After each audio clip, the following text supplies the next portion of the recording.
Por poner un poco a la gente en contexto, nosotros somos ya, dentro del mundillo del sector somos viejos porque nosotros empezamos en 2012. Lo que pasa es que empezamos, pues como cualquier nutricionista, con su consulta, montamos un espacio muy chulo en Valencia donde mezclamos un laboratorio de fisiología con una cocina muy grande y siempre nos hemos preocupado de intentar ayudar al deportista a mejorar el rendimiento a través de la nutrición. Fue pasando el tiempo, empezamos a participar en proyectos muy chulos, pues entramos en Fórmula 1, entramos en MotoGP y empezamos a ver lo que los ingenieros en ese momento estaban haciendo con la tecnología, ¿no? Este concepto de la telemetría del coche o de la moto, y luego en función de lo que pasaba, ellos iban haciendo microajustes, que es esto del setup, que algunos, si hay algún aficionado al motor, seguro que les suena esta palabra, ¿no? Los ingenieros hacían microajustes y entonces conseguían cambiar la configuración del coche e intentar mejorar el rendimiento. Pues esto mismo lo empezamos a aplicar con los pilotos con los que trabajábamos. Eso funcionó tremendamente bien. Hablamos en ese momento de la telemetría del piloto y entonces decidimos bajarlo al atleta AmaPro, que era lo que llamábamos nosotros, ¿no? Que es pues, gente como nosotros que, aunque somos amateurs, pero vivimos con muchísima pasión el mundo del deporte, ¿no? Vivimos como los profesionales o intentamos entrenar como ellos, nos compramos sus materiales, su tecnología, entonces nosotros los hemos bautizado como los AmaPros, ¿no? Pues bueno, dentro de esa comunidad veíamos que tenía mucho sentido esto y empezamos a meter muchísima tecnología al trabajo que hacíamos. O sea, históricamente los nutricionistas deportivos lo que hemos hecho ha sido vender dietas, que básicamente la dieta es una herramienta que funciona tremendamente bien, pero que no es útil para el deportista. O sea, la dieta, para que la gente lo entienda, es repartir diferentes alimentos que se combinan y forman recetas que cuando nosotros los digerimos nos aportan diferentes nutrientes que el cuerpo necesita para vivir, funcionar y para entrenar. Entonces eso, pues lo típico de lunes a domingo, qué recetas me pones y en función de cómo entrenas. El problema de las dietas es que son tremendamente rígidas. Es decir, siempre hablamos de tú tienes que seguir una dieta. Claro, ¿no? claro. Entonces, de hecho, hay mucha gente que se pasa la dieta de unos a otros. Correcto. Y luego, pues eso, ¿no? Yo me pongo a dieta 3 meses y luego ya paro, ¿no? O sea, eso es lo que todo el mundo conocemos. Exacto. Entonces, nosotros en 2016 descubrimos muchísima tecnología que cambiaba un poco el paradigma de las dietas y la forma de entender la nutrición. Nosotros lo que empezábamos a hacer era conectar muchísimos sensores que llevaban los pilotos y los deportistas profesionales con los que trabajábamos y empezamos a recoger todo lo que ocurría dentro del cuerpo. Entonces nos empezábamos a dar cuenta que la dieta no tenía sentido. Un ejemplo muy tonto, de repente trabajamos con un ciclista que nos decía que iba a hacer 4 o 5 horas un lunes por la mañana, pero tenía un hijo y el hijo pasa una mala noche y se pone malo. Exacto. Y entonces en lugar de entrenar el lunes 5 horas, entrenaba a lo mejor 1 hora de fuerza por la mañana y hacía 2 horas en el rodillo por la tarde porque no podía salir de casa. O gente que a lo mejor vivía en Andorra, que tú tienes la previsión de que va a hacer buen tiempo y luego de repente nieva y te toca hacer 2 horas de indoor cuando tenías 6 horas con 280 TSS, ¿no? Entonces, ¿qué ocurría?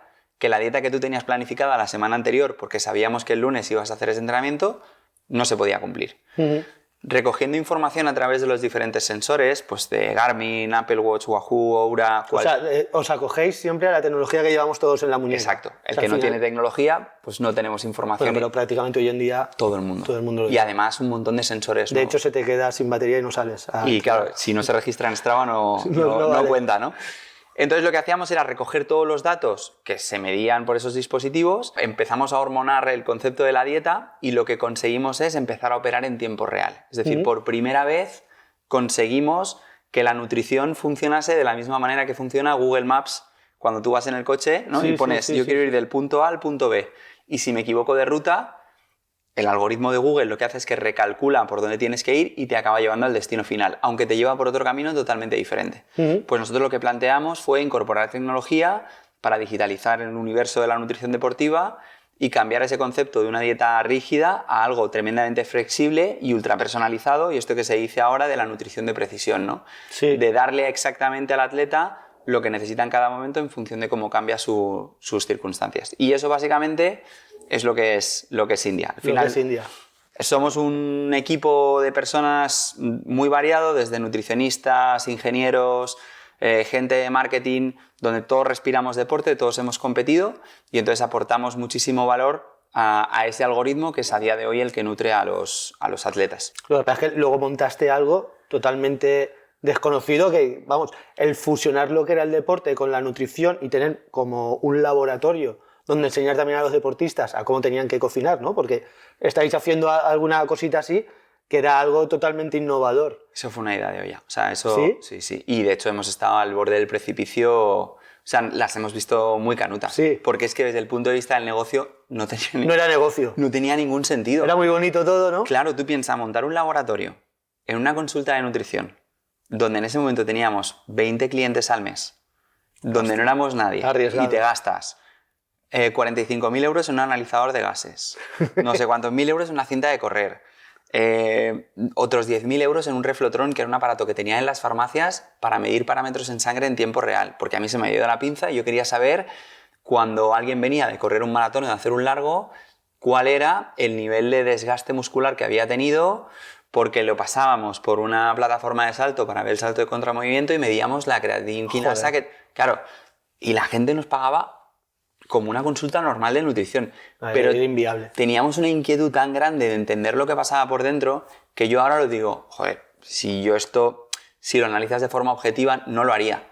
Pero si no hubiésemos hecho eso... Ahora tampoco... No hubiésemos llegado a las conclusiones que nos han llevado a estirar el proyecto y a llegar al punto en el que estamos a día de hoy.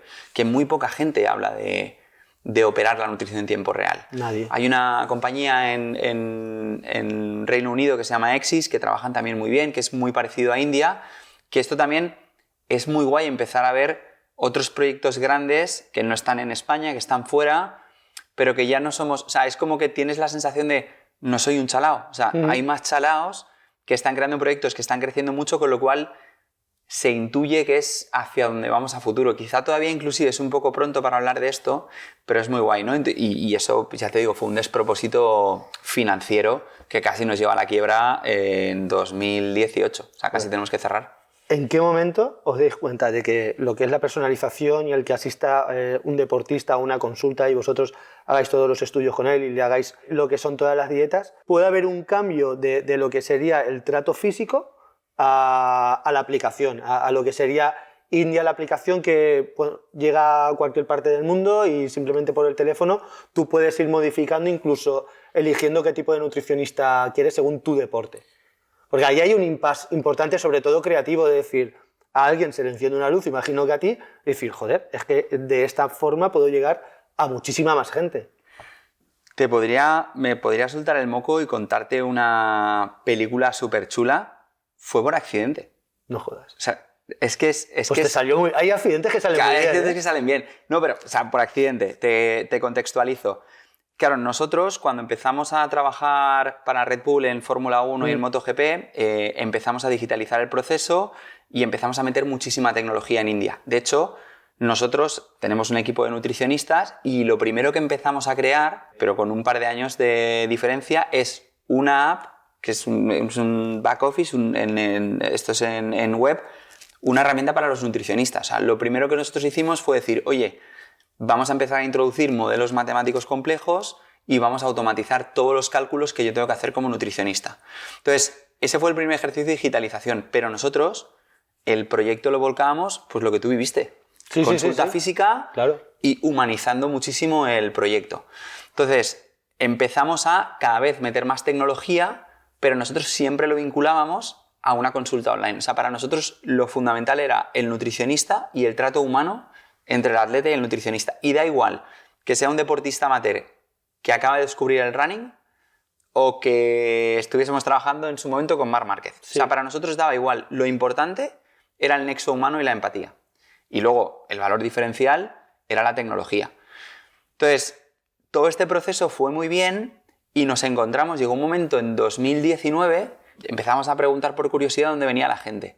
Muchísima gente venía de Madrid, se cogía el AVE y venía a vernos. Gente de Canarias se cogió un avión para venir a vivir la experiencia. Joder. O sea, empezamos a ver que la gente venía. Entonces, nosotros dijimos, oye, ¿por qué no intentamos empezar a pensar en algo por lo que la gente no se tenga que desplazar 600 kilómetros a vernos? Pero que la atención sea al mismo tiempo prácticamente la misma. O sea, ¿cómo podemos llevar India a casa de esta gente? O en ese momento era IND, que era Instituto de Nutrición Deportiva, ¿no? ¿Cómo podemos llevar IND al gimnasio o a casa de estas personas, ¿no? Intentar ayudarles todavía mucho más a esto. Y entonces empezamos a probar en 2019 con un prototipo de la aplicación, a digitalizar las recetas y a, pues bueno, vamos a ver esto qué tal sale, ¿no? Pero un poco por pues igual en ese momento llevábamos un 2% de la facturación era en clientes online y el 98% era presencial.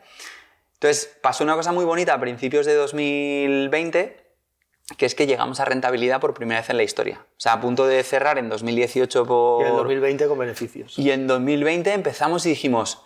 O sea, veíamos la cuenta final, la P&L mensualizada y era como... Hostia, que no perdemos, ¿no? Que ganamos... ¡Qué alegría, Te estoy hablando de ganar cientos de euros. O sea, no es... Sí. Y en marzo el COVID. Y nos chapan el centro. Bueno. Y ahí está el accidente. Y ahí, claro. exacto. Entonces, ahí, claro, yo recuerdo 24 horas de muchísima ansiedad. O sea, aparte, yo acababa de ser papá en enero de 2019, o sea, prácticamente en febrero, con lo cual un niño claro, de 1 año en casa, mi mujer en ese momento trabajaba en puertas de urgencia, Wow. Con lo cual ella estaba prácticamente fuera de casa. Y pilló, o sea, fue una época, ahora la ves un poco con perspectiva y dices, bueno, pero en ese momento fue bastante complicado, porque el modelo de negocio que nosotros teníamos dejaba de, o sea, puntualmente... Estaba enfocado hacia el físico, no... Claro, y no sabíamos cuándo íbamos a volver. Entonces, claro, nosotros teníamos muchas nóminas que pagar, teníamos muchas cosas que pagar, pero nosotros funcionábamos como un restaurante. Tú venías al centro y tú pagabas con el datáfono. Entonces, básicamente lo que hicimos fue pivotar muy rápido, montamos un formulario en Typeform, que es una plataforma online que te permite hacer formularios. Sí. Empezamos a utilizar Stripe, que es una pasarela de pago, porque no daba tiempo a que el banco nos montase. Y entonces, en prácticamente 24 o 48 horas, lo que hicimos fue mantener el negocio que teníamos. Entonces, no sabíamos cómo iba a funcionar. Porque claro... Fue un banco de pruebas brutal. Claro, pero un banco de pruebas de o sale... O no sale, o se rompe ya todo definitivamente. 8 años de proyecto a la basura. Sí. Entonces, claro, cuando llegó el COVID se polarizó muchísimo la población española. O sea, había gente que hacía maratones en el salón de su casa. Totalmente. Y gente que se abandonó. Sí. Claro, nosotros siempre hemos apostado por un perfil de deportista que quiere más, tiene curiosidad e inquietud por saber qué le pasa por dentro y cómo puede utilizar la nutrición para mejorar. Entonces, claro, el perfil de público que nosotros teníamos era el que se hacía 10 kilómetros en el pasillo de su casa. Y ahí la gente se cuidó mucho. Muchísimo. Y tuvimos la suerte de que como preparamos finales de 2019 el prototipo de la app, pudimos ofrecerles un servicio digital. Y eso funcionó mucho. De hecho, crecimos en pandemia. O sea, nosotros no hicimos ERES, o sea, nos pusimos a trabajar a full. Con la suerte de que conocimos a Javi de la Llave, que es, bueno, un poquito antes, pero vamos, nos ayudó con el proceso de la primera ronda de inversión, que actualmente Javi es uno de los fundadores de India, le dimos categoría de fundador y es el responsable de tecnología y nos ayudó porque él tenía ya experiencia previa y montamos la primera ronda de inversión. Y entonces a partir de ahí ya empezó a despegar esto. Claro, y realmente esa es la historia 100% real